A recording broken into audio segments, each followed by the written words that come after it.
Оқушылар, үйге тапсырманы жаттауды бердім, иә? Жаттауды бергенде қандай өлеңді жаттауды бердім? Тау деген өлеңді жаттауды бердім, иә? Қандай тәсілмен жаттау? Ассоциация әдісімен жаттау. Міне қараңызшы балалар. Есіңізге түсейік, айтайықшы. Ертіп адам тауға барды, таудан жазған көрдім арды, тауының іші қалғырман, ақ мен құсқа пана болар.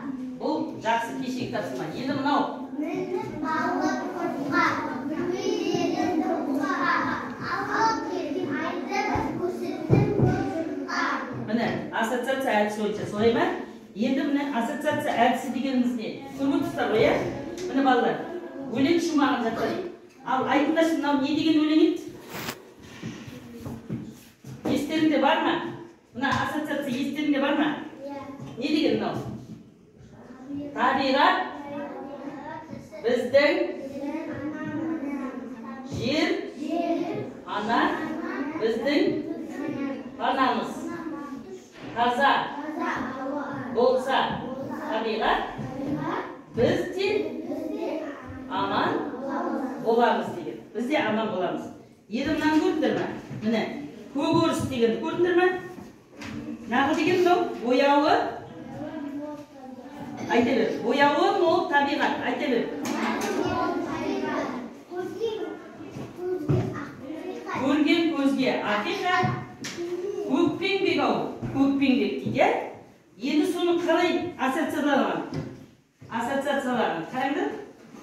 Суретпен жасағанда міне бояуы мол табиғат. Бояуы дегенде кәдімгі бояудың суреті, иә? Мынау не? Шексіздіктің суреті. Мынау? Яғни талдың суретіне. Бар, мынау не? Міне. Көзге дегенде мынаны ізге деген келістігі. Мынау яғни көкпеңбек ау, көкпеңбек. Яғни мына жерде көкпеңбек ау, көкпеңбек деген мынау бұлттарды көрсеткен. Солаймардың жұмыстары дегенде мына қараңдар. Қаншама креатив. Көрдіңдер ме? Қаншама суреттер.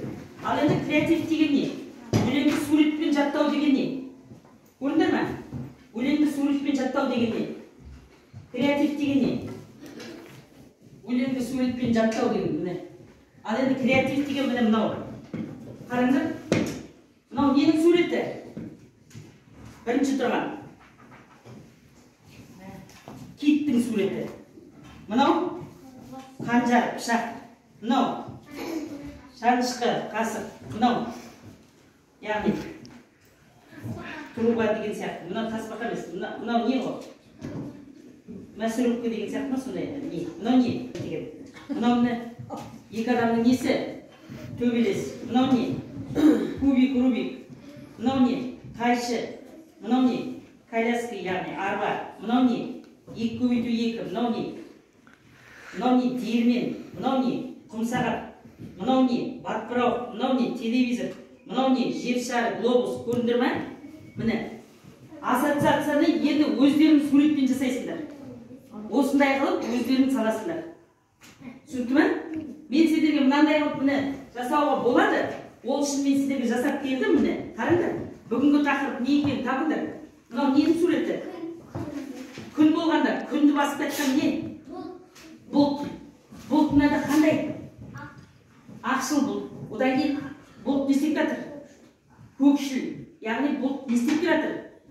Қоюланып жауып жатыр. Түнеріп келатыр, иә? Түнеріп келатыр. Мынау не еді? Құйылған, иә, мына жерде бар дұрыс. Міне, құйған селдір себелеп деген. Мынау не? Құйын.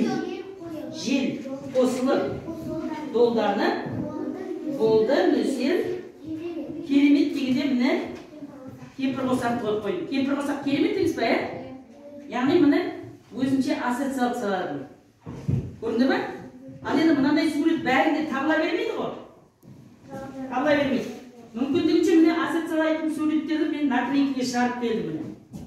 Көрінді ме?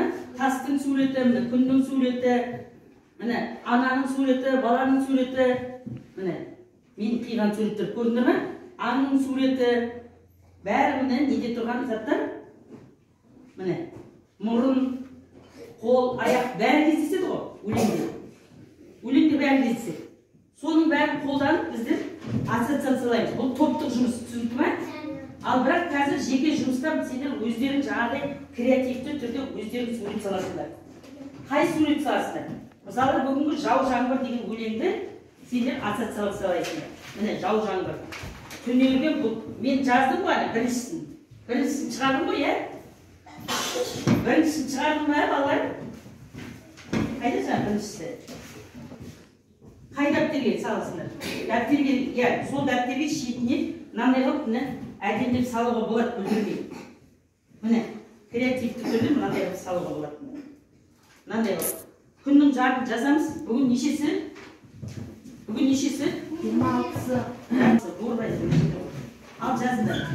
26-шы жазыңдар.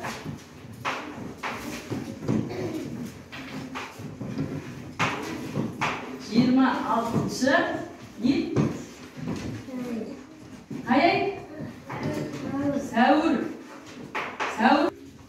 Әлі тәуір болған жоқ. Не болып тұр далада? Шаң болып тұр, е? Енді мүмкін не жауы мүмкін балдар?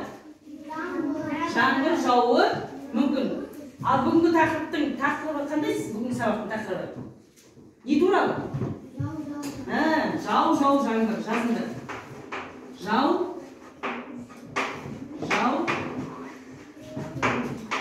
Жаңбыр. Осы ма? Мен қате жазып қарайындар. Бетпелісі бар ма? Бетпелісі бар ма? Дәл осылай жазылған ба? Балалар, мен де қате жіберу мүмкін. Бәрі де қате жіберу мүмкін. Сондықтан тек мұғалім қате жібермейді деген түсінік сендерде болмау керек. Солай ма? Мүмкін бір жерден қателесіп кетуі мүмкін, ұмытып кетуі мүмкін. Солай ма? Солай ма, балалар? Сондықтан мұқият көшірерде қарап отырыңдар. Кітаппен салыстырып қарап отырыңдар. Бәріңіз, кәне, жазамыз. Ручка қайда? Қайда? Ручка жоқ.